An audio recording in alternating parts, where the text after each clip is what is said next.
Bienvenue à Bamberg. Ici, nous sommes présentement dans le centre-ville. C'est la vieille ville. Vous avez derrière moi là l'ancienne mairie de la ville de Bamberg. Je crois qu'elle a à peu près, je sais pas, centaines d'années ou bien 1000 ans déjà. Hein? Donc, c'est une vieille ville où on peut encore retrouver des vestiges du Moyen-Âge. Donc, en se promenant là dans la ville, vous avez l'impression de retourner un peu dans le passé. Et donc, cette ville aussi, c'est une ville de 70 000 habitants située au nord de la Bavière. C'est aussi la capitale de la bière, car d'après les statistiques, ce serait la ville avec la plus grande concentration de brasseries par habitant. Et donc, dans cette ville, je viens de faire une nouvelle acquisition pour un projet Fix and Flip. Mais ne vous en faites pas, ce n'est pas une brasserie que j'ai achetée, c'est un bien immobilier que je vais rénover et après revendre, donc Fix and Flip. Donc, c'est un projet comme j'ai l'habitude souvent de le faire, sauf que cette fois-ci, je voudrais le faire live. Donc, vous aurez l'occasion de me suivre dans cette nouvelle aventure. Je fais régulièrement des vidéos pour vous montrer étape par étape comment le projet avance. Mais pour aujourd'hui, je vais vous présenter ce projet, à quoi ça ressemble et vous parler un peu des prochaines étapes, de ce que mon équipe et moi actuellement avons commencé, comment on a commencé à préparer donc, ce projet. Suivez-moi, on va s'asseoir et parler au calme de ce projet.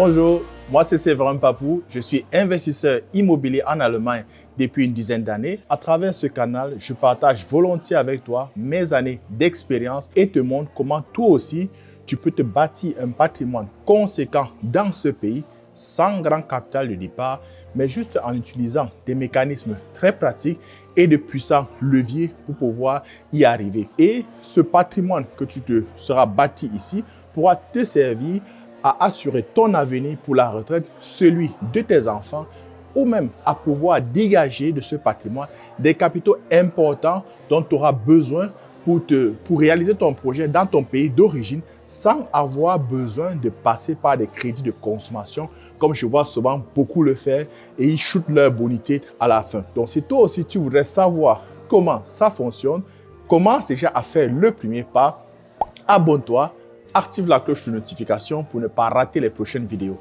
Et comme je l'ai dit en début de cette vidéo, je viens de faire une nouvelle acquisition pour un projet Fix and Flip dans la ville de Bamberg. Le Fix and Flip, si tu ne sais pas exactement ce que c'est, je t'encourage à aller voir une précédente vidéo que j'avais déjà fait sur le sujet. En fait, c'est une stratégie d'investissement immobilier que j'affectionne vraiment. Elle consiste à acheter un bien immobilier qui a un problème et ce problème, tu vas le résoudre. Et après avoir résolu ce problème, tu vas revendre le bien. Donc, Fix qui est réparé en anglais et Flip qui est en fait revendre. Donc, c'est un projet Fix Flip comme j'ai bien souvent l'habitude de le faire. Sauf que cette fois, je ferai tout en live. Je te donne l'occasion de me suivre pas à pas dans ce projet, de voir comment ça avance, les rénovations, les difficultés que je rencontrerai tout au long de ce projet. Et donc, pour cette première vidéo, je partage déjà avec toi les détails du projet. Je voulais te montrer à quoi ça ressemble et puis quelle est la première étape que mon équipe et moi nous faisons obligatoirement avant de commencer à lancer les travaux, avant de descendre vraiment sur le terrain. Donc pour ce projet, j'ai une petite présentation que j'ai faite comme nous on le fait toujours avec mon équipe. Et là, je voudrais partager ça avec toi, te faire voir à quoi ça ressemble. Donc, c'est la première étape toujours, la planification. C'est le début du projet. Donc, je voudrais te faire voir à quoi ça ressemble. Mais de quoi s'agit-il exactement? C'est quel bien? En fait, il s'agit d'un bien immobilier standard, un 3 pièces, 3 Zimmerwohnung, comme on le dit en allemand. C'est-à-dire, on a 2 chambres à coucher, un salon, cuisine, douche, avec un balcon. Ça, c'est le standard. C'est ce qu'on appelle aussi en allemand les immobiliers PUMB. Je dis souvent immobilier PUMB, Brot-und-Butter immobilier. Donc, c'est des immobiliers où vous avez, qui sont beaucoup plus ici sur le marché. Donc, la plupart des Allemands, ils habitent dans ce genre d'immobilier. Donc, vous avez une grande clientèle pour ce genre d'immobilier. Donc, c'est ce genre que j'ai acquéri dans la ville de Bamberg. C'est dans un immeuble d'habitation au 2e étage. Et donc, le bien, il n'était pas trop terrible. Non, je l'ai eu à travers un agent immobilier. Le bien n'est pas trop terrible, il est un peu vieux, c'est un bien des années 70 et puis il y a beaucoup de choses qui n'ont pas changé comme la plupart de ces biens. Donc, il va falloir refaire tout dans ce bien. La première étape, c'était faire une descente sur le terrain avec mon équipe pour pouvoir prendre les mesures et faire cette première partie qui est la planification. Et là, on a fait déjà le projet, hein, tout a été défini là-dedans dans cette présentation que je vais maintenant partager avec toi. Voilà maintenant le projet, à quoi ça ressemble. Déjà, nous avons toujours une présentation que nous faisons comme ça parce que ça, le projet, comme j'appelle, je ne dis pas une rénovation, je dis un projet, c'est vraiment un projet. Et un projet, tout doit être défini, tout doit être mis sur écrit avec dessin à l'appui. Donc, c'est la même chose, hein, c'est toujours comme ça que nous faisons. On va donc dérouler le concept. Donc, en fait, voilà déjà le Grundriss, un peu le plan de l'appartement. Et quand on voit ce genre de dessin, moi, je dis, avec l'expérience, on reconnaît déjà. Ce genre de plan, ça, c'est typiquement de la Sparkasse, hein, avec cet emblème rouge ici. Ça, c'est typiquement de la Sparkasse. Donc, moi, je reconnais déjà les agents immobiliers. Je peux déjà vous dire, quand je vois le plan, hein, je peux vous dire de quel agent immobilier ça vient. C'est toujours intéressant d'avoir tout ce genre d'informations parce que là, il faut connaître vraiment son concurrent, celui qui est devant vous. Là, vous avez une longueur d'avance. Et là, quand je sais ça, je sais déjà comment me préparer pour discuter le prix avec eux ou bien comment me comporter. Donc, vous voyez, si on regarde un peu là, vous rentrez là-dedans. Là, vous avez la cuisine. En face de la cuisine, vous avez les WC. Puis, vous avez ici un Abstellraum, donc c'est un endroit pour garder une pièce, pour garder les choses, Abstellraum. Et comme vous pouvez le constater ici, ce que vous voyez en blanc ici, donc c'est pourquoi c'est important d'avoir cette expérience de savoir lire aussi les Grundriss, les plans. Ce que vous voyez en blanc ici, c'est généralement les trucs d'aération. C'est pour l'aération. Et après, là, vous avez ici, ça, ce sont les cheminées. C'est la cheminée qui passe. Donc, là, déjà, en voyant ça, ça me fait comprendre qu'il est impossible pour moi de dire, par exemple, que je casse cette pièce pour agrandir les WC et tout, parce que là, vous avez l'aération de tous les meubles, vous ne pouvez pas casser, ou bien casser par ici, vous avez les cheminées. Donc, la première des choses que je fais toujours, hein, même quand je m'intéresse à un bien, c'est de regarder déjà le plan et de détecter un peu les détails de ce plan, ou bien de voir même des difficultés sur ce plan, de reconnaître et de voir comment est-ce que je peux le résoudre. Donc, après cette pièce, vous continuez, vous avez ici une chambre à coucher pour enfants. Et puis là, il y a une chambre maintenant pour adultes. Et là, la salle de bain. Et derrière la salle de bain, vous reconnaissez encore ces carrés blancs ici. Hein, c'est aussi les trucs d'aération. Et après ça, on a ici la grande salle qui est le salon. Et après le salon, on a ici là le balcon. Donc, voilà à quoi ça ressemble ce plan de la Sparkasse, hein, comme il m'a été fourni par l'agent immobilier. Maintenant, vous allez voir à quoi ça ressemble, le plan original. Ça, c'est le plan original. Moi, je dis que c'est même un superbe plan, hein, parce que moi, j'ai souvent vu des originaux, ça ressemblait à rien. Avec le temps, tout s'est effacé, vous ne pouvez rien voir, rien savoir. Mais vous regardez ici, vous reconnaissez à peu près, c'est presque la même chose que la Sparkasse a pris. Et puis aussi à essayer de redessiner pour rendre beaucoup plus agréable. Hein. Mais quand vous regardez dans les plans originaux, vous avez par exemple ici là, le WC qui est placé de ce côté, hein, alors que normalement, d'après le plan d'Sparkasse, il est plutôt placé ici. Donc vous voyez, c'est des différences que vous avez toujours entre ces plans et le terrain. Voilà pourquoi je ne me fie jamais à ce plan. Ça m'aide seulement à m'orienter, mais je ne me fie jamais à ce plan pour faire ma planification. Je le prends, oui, ça m'aide, mais je descends sur le terrain.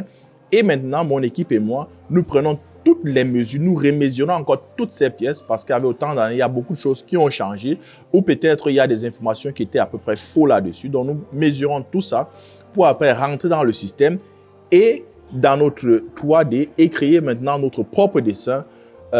C'est ce plan que vous avez ici, que nous avons redessiné. Hein, et là, nous avons défini notre concept. Vous voyez déjà les meubles qui ont été déjà mis là-dessus. Vous voyez des différents meubles lits. Ici, là, la chambre des enfants, avec là où le lit va être la cuisine. Vous avez toute la cuisine qui est mise ici. Hein. Donc, voilà maintenant comment nous, on prend donc ces originaux, on mesure encore, on descend sur le terrain, on fait des mesures et après, on dessine nous-mêmes notre propre plan. Et le fait de faire ce plan, parce que pour nous, on ne fait pas seulement le plan, juste les 4 murs. Hein. Il est important pour nous de mettre les meubles dedans. Pourquoi? Ça, je vais vous l'expliquer. Pourquoi on le fait automatiquement aussi avec des meubles? Je vais vous l'expliquer plus tard. Donc, on continue. Voilà maintenant. Là, ça, c'est le 3D hein, que vous voyez là déjà, ces meubles. Hein, vous voyez, c'est la même chose comme avant. Et là, c'est aussi une autre vue. Là, on a utilisé un programme, ça s'appelle Planoplan, parce que nous avons plusieurs programmes, Room Sketcher, Planoplan. Il y en a plusieurs, toute une panoplie de programmes 3D avec lesquels vous pouvez travailler. Nous, on a une bonne expérience avec ces deux plans. Plano-plan, on l'utilise beaucoup plus quand on veut simuler vraiment la luminosité.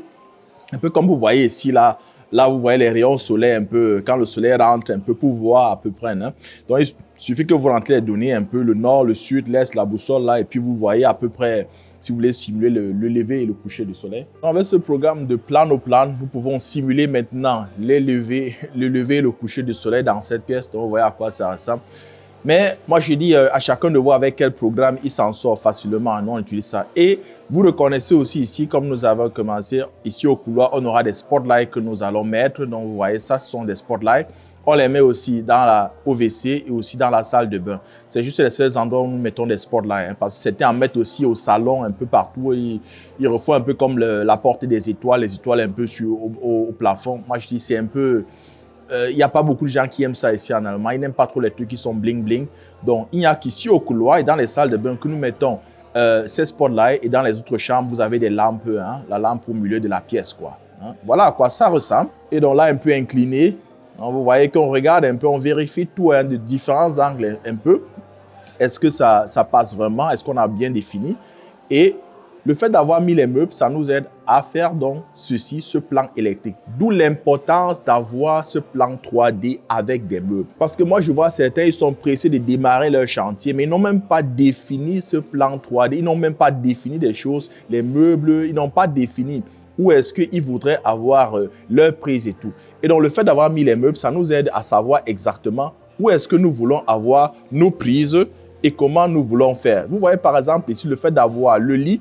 Nous avons à gauche et à droite du lit, nous avons ici là, ce meuble du lit, il y aura des lampes. Donc on a déjà défini qu'on voudrait avoir des prises par ici. On sait exactement où est-ce qu'on voudrait avoir des interrupteurs. Donc ça c'est très très important. Parce que si vous allez voir un technicien, un électricien, vous lui dites que mon frère fait-moi un bon truc là-dedans.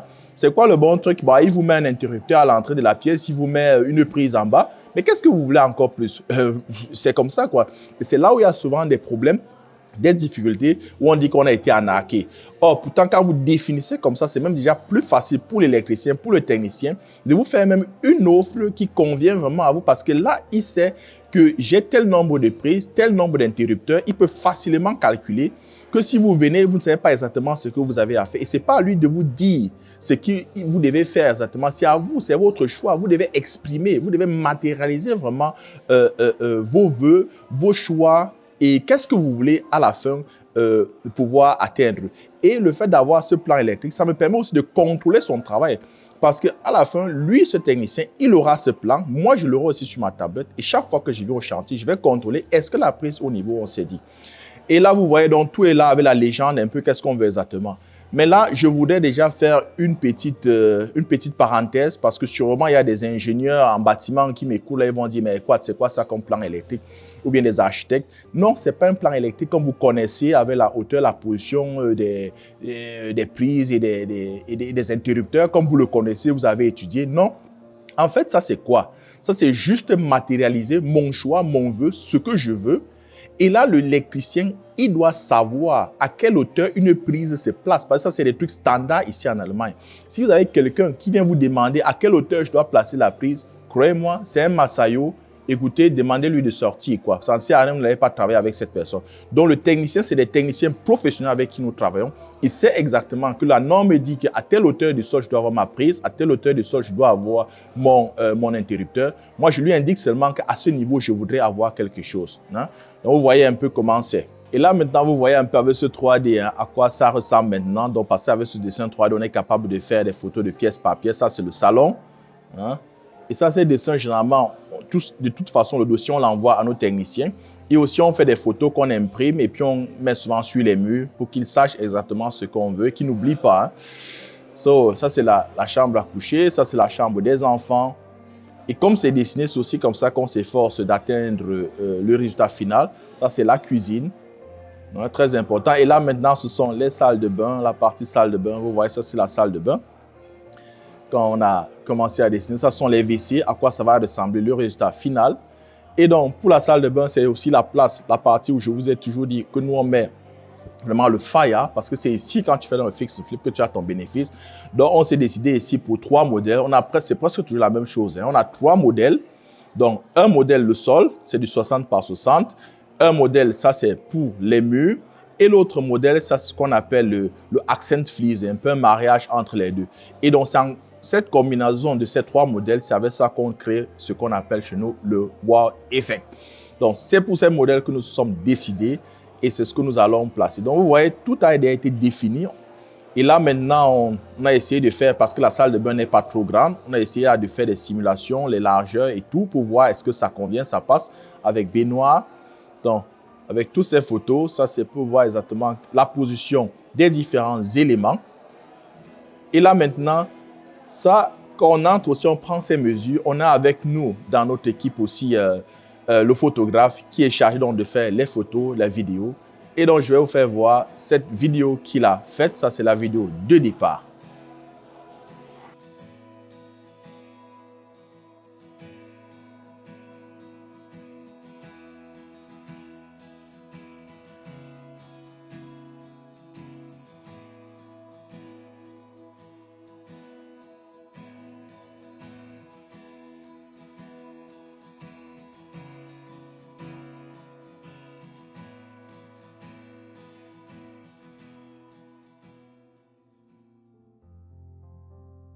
Et maintenant, ça, ce sont les éléments de la salle de bain. Donc, vous voyez ça, les éléments dont on s'est décidé de placer. Donc, vous avez aussi ceci, Badettima Anrichtung, à quoi ça va ressembler, les résultats finaux, et à quoi ça ressemble maintenant. OK. Donc, voilà le dossier complet que nous faisons et que nous remettons maintenant à nos techniciens. Je voulais aussi vous montrer quelques photos, à quoi ça ressemble. Ouais, là maintenant, c'est les photos que nous avons prises, hein, parce que nous étions déjà dans l'appartement avec toute l'équipe pour prendre les mesures. Donc, vous voyez la cuisine, vous regardez là le sol, typiquement ancien, là, un peu, c'est du PVC, un peu un truc comme un plastique là au sol, et vous voyez le mur de la cuisine. Là, vous voyez cette partie, les carreaux, ça c'est les carreaux anciens, les petits carreaux là. Et vous reconnaissez déjà des problèmes parce que quand on va dans la pièce, c'est pour regarder aussi des problèmes et des problèmes qu'on va résoudre. Vous voyez ici les compteurs d'eau, c'est un peu situé en haut, il faudra les descendre. Même ici les robinets, c'est en haut. Là maintenant, les sorties d'eau pour le robinet, ça doit être en bas. Hein. Donc tout ça, c'est l'ancien. Il va falloir refaire ça.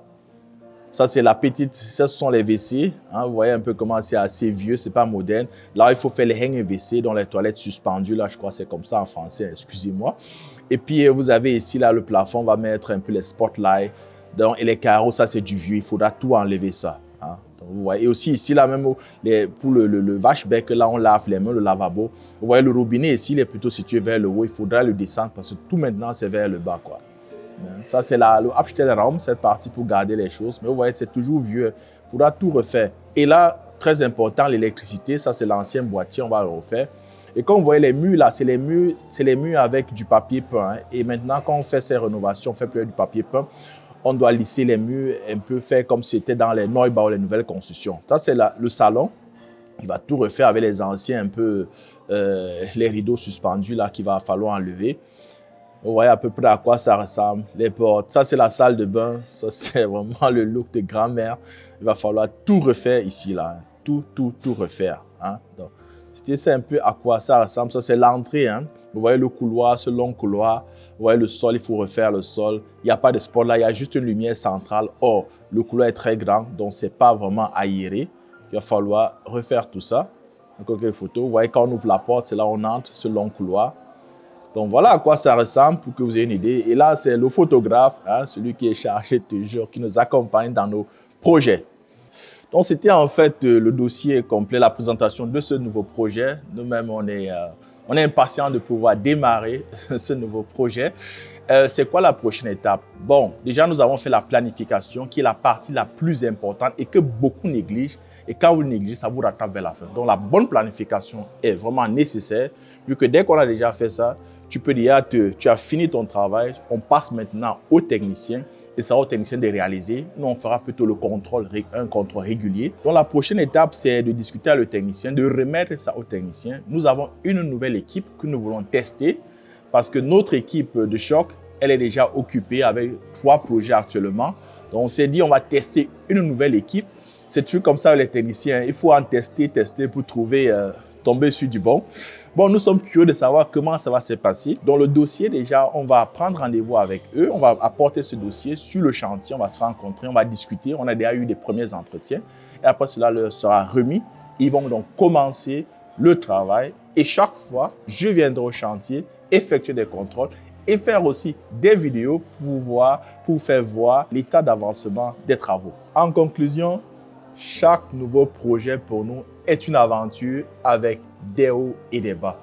Et donc, si toi aussi tu es curieux de savoir comment ça va se passer, moi je t'encourage déjà à rester connecté, à t'abonner et à activer la cloche de notification car nous ferons régulièrement des vidéos sur l'état d'avancement des travaux dont tu auras l'occasion de nous suivre live.